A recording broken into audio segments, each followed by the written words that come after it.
Global Business Insights, where you get details behind the leading business headlines and key data releases. Markets are on edge as Israel's war cabinet met on Sunday and discussed possible responses to an overnight Iranian drone and missile attack. Iran has said the attack was in defense. However, US President Joe Biden, UN and G7 are urging for restraint as tensions escalated, the US adding it will not participate in any retaliation scenario. All this is pushing safe haven assets. Gold resumed its uptick, and there are more worries on energy supply at a time when the global inflation trajectory is looking unclear.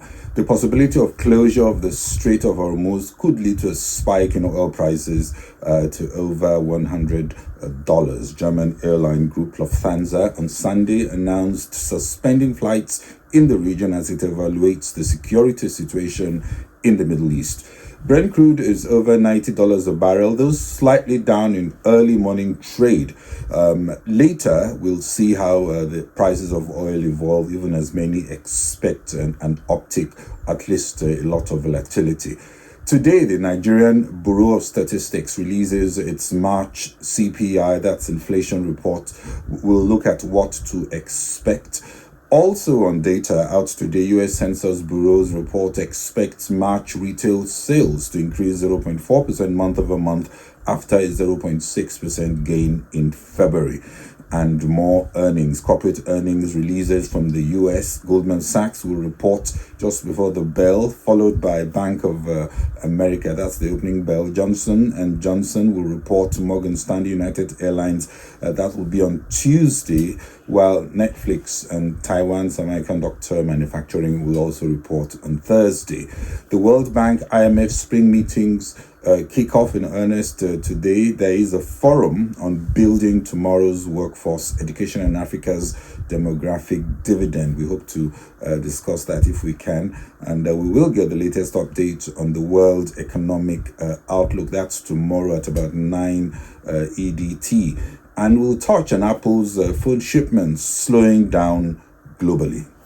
Markets on edge after Iran launched more than 300 drones and missiles at Israel in retaliation for an Israeli airstrike on April 1st on its consulate in Syria. Israel said it had intercepted almost all the barrage with the help of American forces, and damage was minimal. For now, in early trading, oil prices were choppy, gold inched up, and Asian equities on the back foot as the risk of contagion spreads.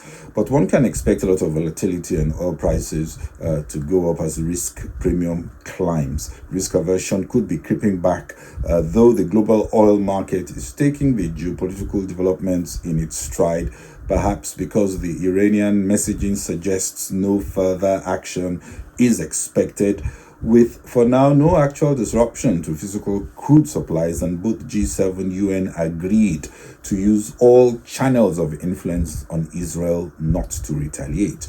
Israeli President Isaac Herzog on Sunday said Israel is not seeking war after Iran's attack, and balance is needed in this situation. Looking at markets at this time with high price multiples, especially for the S&P 500, there were three potential catalysts to watch. One is corporate earnings and any hint at economic downturn in the US. Second is the interest rate trajectory and Federal Reserve Bank moves. For now, this looks benign, though creeping oil prices could stoke more inflation stickiness. And thirdly, and least predictable in terms of scale and impact, is geopolitical risk. First, it was Russia, Ukraine, and now Middle East tensions over the weekend just seem to have escalated to a red alert scenario. Indeed, no one seems to know how Israel will respond as the US urge for calm, but we could get higher defense sector spend as legislation to support Israel and Ukraine seems set for acceleration. We could boost the defense sector. Lockheed Martin stock, maybe Boeing stock could also do well today.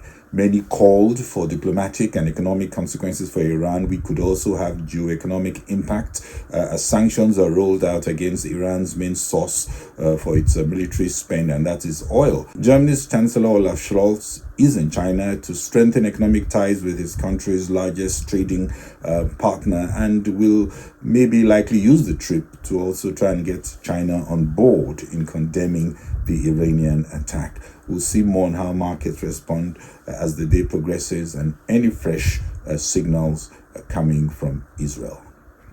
Later today, we get the latest inflation numbers in Nigeria after we saw CPI growth soar to 31.7% in February 2024, up from 29.9%. The familiar drivers, higher energy costs passed through from devaluation of the naira, now reversing as we see a progressive strengthening of the local currency. And other drivers include the hike in food prices, lingering scars from poor security in food producing areas hurting the supply chain, and we expect an imminent lift to minimum wages to also drive up inflation.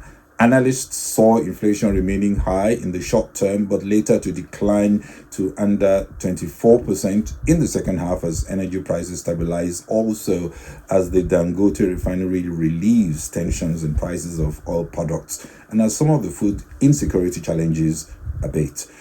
Monetary policy has been remarkably tightened as the central bank decided at the 294th meeting of the MPC, the Monetary Policy Committee, in March to raise the policy rate from 22.75 to 24.75%, retaining the cash reserve requirement at 45.0%, adjusting the CRR for merchant banks from 10% to 14%, retaining liquidity ratio at 30%. Quite a tight situation, I'd say, for the monetary environment. Last week, in its Global Outlook report, the IMF, however, warned that monetary policy may not necessarily have the impact expected. Indeed, it stated that policy has greater effects where fixed rate mortgages are not common, home buyers are more leveraged, household debt is high, housing supply is restricted, and house prices are overvalued. It would be interesting to model the impact of monetary policy on demand pull inflation in Nigeria, also given the relatively low level of credit penetration. Analysts also point out that businesses are reviewing productivity, evolving less resource intensive business models, renegotiating contracts, changing their product pricing model, and some in the longer run considering backward integration and digital transformation.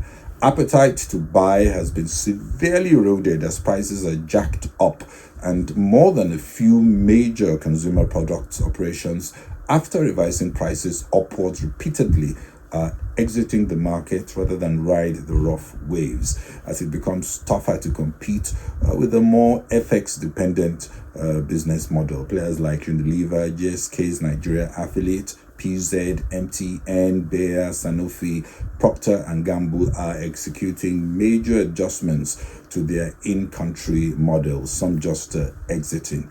Others, like agro-allied company Olam, remain bullish and are resourcing more raw materials in-country, reducing dependence on imports and foreign exchange fluctuations.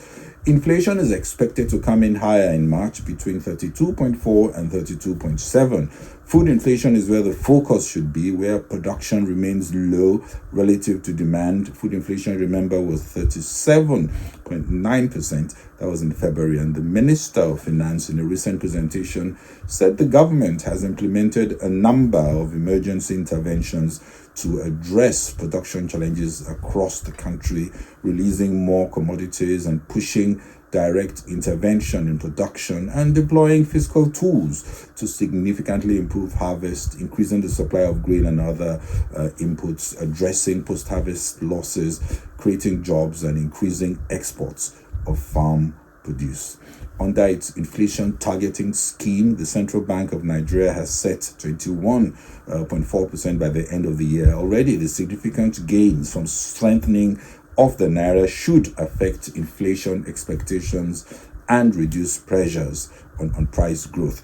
EVI sees inflation coming down to 23 to 25%, with risks to the upside driven by geoeconomic developments, the weak transmission of monetary policy, and slower pickup in business confidence, which is required to drive higher supply.